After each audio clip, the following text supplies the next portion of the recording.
Hello, ladies and gentlemen, and welcome back. Our story continues here, in the sleepy seaside village of Draenor, as perpetually buried in night. We are here because we've heard that there are some quests nearby. I'm talking about Ernest the Chicken. But first we gotta go exploring a, less than savory mansion, I'd suppose you'd say. I think it's pretty clear that even though this is the third episode I'm recording, I still have no idea what I'm doing, but I do know I'm going to do this, and that is activate the Draenor Lodestone. Ugh. Okay, well, we stopped and spoke to the panicked Veronica out in front of the mansion, and her and her fiancé were traveling through the area, got lost, and he ran into the mansion to ask for directions. That was an hour ago, and now she's getting a little worried, so she's sending me in to go find out what happened. All I gotta do is go find him. He's probably locked in a closet somewhere, and drag him out. There's a sign on the door that says, "Adventurers beware. Going in doesn't mean you'll come out again." Yeah, sure, let's go in. That sounds fine. And lo and behold, like the door said, I can't get back out. Awesome. Let's do some exploring while we're stuck here. We gotta find Ernest. Anyway, there's an interesting character here named Professor Honesty, and you've got a weird chicken. I think I'm starting to see what's going on here. Better ask you some questions. I'm looking for a guy called Ernest. Have you seen him around? Ah, Ernest, top-notch bloke. He's helping with me. He's helping me with my experiments. Oh, here we go with the voices again. So you know where he is? He's that chicken over there. Of course he's the chicken. I should have guessed. The quest's name is Ernest the Chicken. Who thought? It was originally going to be called the Transmutation Machine, but after testing it, Polymorph? Seems more appropriate. Polymorph. Get it? Poultry. Haha. You're funny, Jagex. I'm glad Veronica didn't actually get engaged to a chicken. She probably doesn't want to marry a chicken. I wouldn't want to marry a chicken. Would you want to marry a chicken? I just got finished eating chicken for lunch. This is a little weird. So because a mad scientist obviously had to set up his lab in a haunted mansion, the poltergeists have scattered all of his belongings everywhere, and he can't get the machine fixed. So that we can turn Ernest back from a chicken into a hello? It seems I have made a friend. There is a level 25 ghost on the other side of this door, and I need that fish food. I am level 6. I am level 6. What is happening? Okay, you know what? Alright, don't panic. Don't panic. We're just gonna open this. Take the fish food. Okay, got the fish food, and goodbye. Alright, you know what? That wasn't so bad. That wasn't so bad at all. Okay, there's the rubber tube he specifically mentioned. But the door is locked, so I'm gonna have to find a key. Some poison, thank you. I'll probably need this. Oh, hey, look! A bronze helmet! Hey, is that a free gear upgrade? That is a free gear upgrade. Look at me now, Mom. Look at me now. Moving on up in the world. Some bucket, spade. I don't think I need a spade. But, like, I mean, we'll take it anyway, just in case. You never know. Okay, so, I'm not going to pretend I don't know what I'm doing. I mean, I pretty much just grabbed everything in the mansion, but I do know that I need to poison some piranhas in the fountain because somebody decided that they wanted piranhas in their fountain. And, yeah, that should get me the key or the pressure gauge. One of the two. Alrighty, we got ourselves some poisoned fish food here. Here you go. I don't know what psychopath puts piranhas in a fountain. And what do we get? We get a pressure gauge and a lot of dead fish. Lovely. Oh, someone dropped a candlestick on the floor. Let me just put this back. Let me just fix this real quick. Excuse me? What the hell? Yeah, all right. Totally didn't look like my character knew that was going to happen. Well, hey, look, there's the oil can. But we need to find a way to get to it. Okay, I do vaguely remember how to do this puzzle. Granted, it's been 15 years at least. And I'm pretty sure it's just there was a slight bit of backtrack. You had to backtrack back to that lever because of course I'm not paying attention to the guide like at all. I'm not using one. Okay, this back room has. Okay, so let's see. What is? They made it a little bit easier because they drew colors on the bars. So let's see, yellow. Need yellow for that. I'll figure it out eventually. I promise. Well, damn, that didn't even take that long. I figured it out. So just got to get through all these doors that take a million years to get through. And we got ourselves the oil can. So now all we are missing is the tube. And I guess technically the key to get to the tube. Oh, I think I think I just remembered how to get the key. Alright, hold on just a second. Yeah, if I remember correctly, the key was in here, and this is what the shovel was for. And there it is. You find a small key. Great, so let's get the last piece we need. Oh, you're going the wrong way. Let's get the last piece we need and turn our good boy Ernest back into his manly man self and less into his chickeny chicken self. Skeleton's taking this guarding the rubber tube thing a little too seriously, don't you think? Alright, sir, I'm just gonna walk past you here. Oh, you're not even aggressive. Oh, wait, no, yes you are. Okay, bye. Alright, sir, I've brought all you asked. Will you please turn Ernest back to a person? In earnest. Haha, puns. Alright. Things are happening. Things are happening. Oh, that's why he was blue. Thank you, sir. I was dreadfully irritating being a chicken. Oh, it was dreadfully... I mean, you were sort of irritating. You were blue, but... Yeah, how can... Cluck. How can... I ever thank you? Alright, that's great. Cash reward's always nice. See? I'm already getting it. I'm already getting it. Going straight into the... Just pay me, man. Alright, and that is Ernest the Chicken complete. Not exactly a complicated quest, but that was fun. It was a great little trip down memory lane. But, yeah, Draenor's an interesting place so far. I gotta say, this whole world is an interesting place so far. We've got the literal slum that is Varrock. We've got... honestly, the only one that seems fine so far is Lumbridge. Things are nice and peaceful in Lumbridge. The worst thing you gotta worry about is baking a cake for the Duke and shooing away some harmless ghosts. Well, in typical adventure fashion, and being a new guy in town, I decided to stick around and invade as many homes as possible, and I've come across this gentleman, Morgan, who, right off the bat, thinks I'm here to save everybody, and you know, I guess probably I am. But, yeah, I'm just about as confused as my character is. He has guided your steps to my door, so that I may beseech you to save my village from a terrible threat. I mean, is it another demon? Because if it's another demon, I swear to God. Oh no, it's better. It's a vampire. Spelled with a Y. But a vampire nonetheless. Oh, he means well. Instead of just packing up his stuff and leaving, he wants to stick around and hope that someone can take care of the vampire and make this place a better place. You know what? I'll help. I'll help. You will need to defeat a level 28 enemy. That should be fine. Wonderful! You will succeed, I'm sure of it. You are very brave to take this on, but I think you should speak to my friend Harlow before you do anything else. Alright, I'll go find Harlow. Okay, so Harlow is down on his luck, past his prime, retired vampire slayer who drinks himself into a stupor in Varrock, of all places. So back to that slum heap we go. Sweet Jesus, this stumbling oaf is who I'm supposed to be getting my vampire slaying advice from? Look at him go! Sure, I can teach you. I was the best vampire slayer ever. That's my impression of a drunk old man. I don't get drunk very often. Of course, it's not like this is important or anything. I'll buy you a beer. Also, you already have a full one in your hand! What? Is the other hand lonely? Does it also want a beer? You know, I guess I could, you know, I guess I could see that. I can relate. Alright, I'll get you a beer. Doesn't matter that your friends are paranoid and living in fear of a vampire. No, you need a drink, my friend. Let's just buy you a drink. Yeah, alright. Where'd that blithering elf go? There he is. Did you buy us a drink? Here you go. Here's your damn beer, you raging alcoholic.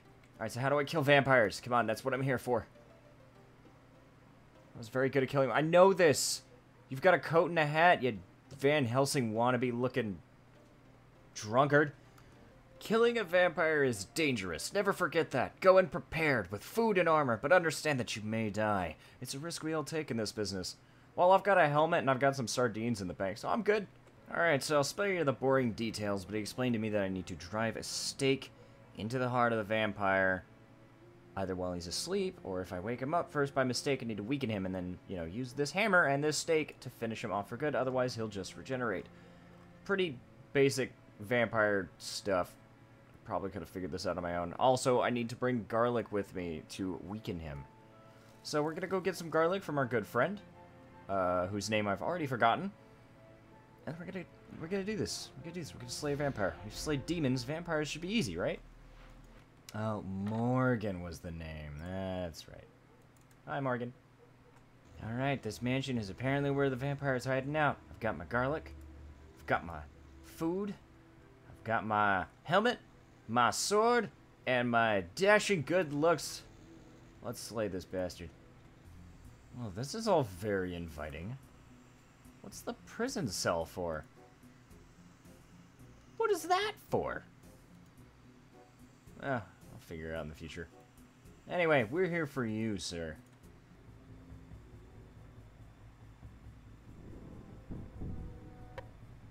Oh, looks like I screwed that up.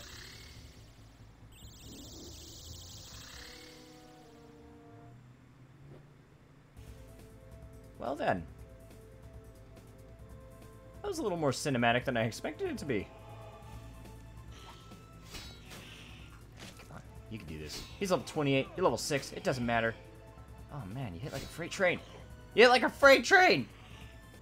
I think it's safe to say I'm a little out of my league here. I am getting my ass handed to me. Abort! Abort! Run, dude, run! Alright. I can kill demons, but vampires are apparently another story. So I think it's time to go get some experience. Hello, weapon store owner. Your finest combat training montage equipment, please. There truly is no greater time-honored tradition than slaughtering goblins in Lumbridge Village to get your combat experience. Oh, there we go. I got a level right off the bat. But no, we're gonna just be here for a little while and get some levels. What's that? We're gonna pretend that didn't happen. And there we go. Well, while slaying goblins, I found a book called The Goblin Book. Well, let's give it a read. I'll do my best here to read this. The creation of the goblins. In beginning, all gods have big war. Each god find army to fight for him. Big High War God not have army. Big High War God go to beardy short people and ask, "Will you fight in my army?" But beardy short people say no. We fight for God of Shiny Light. Then Big High War God go to demons and ask, "Will you fight in my army?" No, demons say, "No, we fight for God of Dark's Fire." Then Big High War God go to tall people with keen blades and say, "Will you fight in my army?" But tall people with keen blades say no. Some of us fight for God of Shiny Light, and some of us fight for God of Dark Fire, but none of us fight for you. Big High War God very sad. He travel east and west, north and south, across land looking for army to fight for him. Then goblins say, "We fight for you." At that time, goblins very weak, very small, soft skin, not like goblins today. But Big High War God say, "I will make you my army." So Big High War God train goblins so they very strong. Give them good armor so they not be harmed. Make them strong in spirit so they not afraid of battle. He give them commanders so they will not... He give them commanders so they know which way to go. He divide goblins into 12 tribes and send them into battle. Sorry guys, I gotta drop the voice. It's actually starting to hurt. Goblin armies fight very good. When other gods see this, they very jealous. So they say, "We want goblins to fight for us too." So Big High War God takes some tribes and sell them, one to God of Shiny Light and one to God of Dark Fire, and other tribes to other gods, but most still worship Big High War God who created them. The several commandments. These are commands of Big High War God. Obey all commands all time, or Big High War God kill you very bad. Always to slay enemies of Big High War God. Enemies must die. Not to run from battle. Cowards must die. Not to show mercy. Merciful must die. Not to doubt Big High War God. Doubters must die. Not to make own plans. Thinkers must die. The end of the war and the prophecy. The war of gods lasts many lifetimes. Battle is glorious and many heroes live and die. Then all gods leave their armies behind. But goblins still soldiers, still fight. Goblins fight against tall people with keen blades, but tall people build cities with walls. They not want to fight. They not true soldiers like goblins. But now goblins have not enough to eat. and have no commanders to tell them who to fight, so goblins tribes fight one another. At last, all tribes have big battle on Plain of Mud. Battle lasts many days and many goblins die. Battle is glorious, but goblin corpses cover the ground and it look like all die. Then Hope Spear of the Narugashan tribe have vision of High War God, of Big High War God. In night, while soldiers rest, he call leaders of all tribes together and give them message. This is the word of Big High War God. Battle is indeed glorious, and goblins are soldiers. But if there are too much battle, all wow, the grammar here. But if there too much battle, all goblins die. No more must goblins fight against goblin or tribe against tribe. Goblin must find another enemy to fight, but not fight each other. And this is the word of Big High War God. Today I cannot lead you, but someday I will send a new commander to lead you. Under new commander, goblins will conquer all of Gielinor, every race and every god. Then Big High War God return and sit on throne of bronze and rule over all. War will end in victory, and victory will last forever. So leaders of tribes stop battle. And on Plain of Mud, all tribes build temple to Big High War God and offer sacrifices. Oh boy, okay, so reading goblin scripture is difficult to say the least. But that was mildly enlightening and a nice distraction. But back to slaying goblins. Well, just some extra levels isn't gonna be enough. I also need to get myself some protection, some thick skin, if you will. Alright, got myself some levels and got myself a nice set of bronze armor. I'm going to stick with bronze for now because I don't have the stats to make iron, and I don't know if you've ever visited a shop lately, but buying full iron is really expensive. Even buying full bronze is more than I currently have, so we're going to stick with the bronze. It should be fine. And for those curious as to what that put my stats to with that grind, there you go. Base 10 melee combats, 14 constitution, 14 prayer, 7 mining, and 3 smithing. Let's go slay ourselves a vampire. Okay, now here's an interesting question I have to ask myself. I left the stake in his body last time, and I don't have it. So, is it still there? Do I need to get, like, another one?